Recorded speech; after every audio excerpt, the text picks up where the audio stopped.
Mayor Vico Soto, naghalimaw sa isang liga. Talagang hindi lang magaling sa politika, kundi pati na rin sa basketball. Pinapanis lang ang sino mang bumantay sa kanya na parang isang professional basketball player at nakakagawa pa ng isang half-court shot.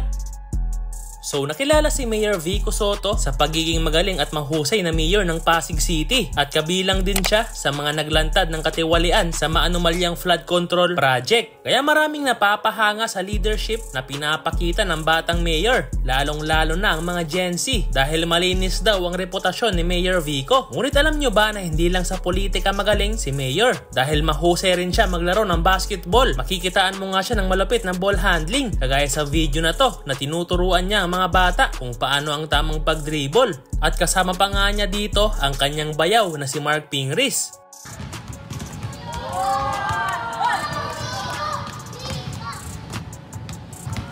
At hindi lang yan dahil meron din siyang shooting skills sa kahit anong part ng basketball court. Mula sa perimeter, 3-point line at pati na rin sa half court ay basic na basic lang yan kay Mayor Vico. At kahit nakatalikod pa siya ay kayang-kaya pa rin niyang ipasok ang kanyang tira.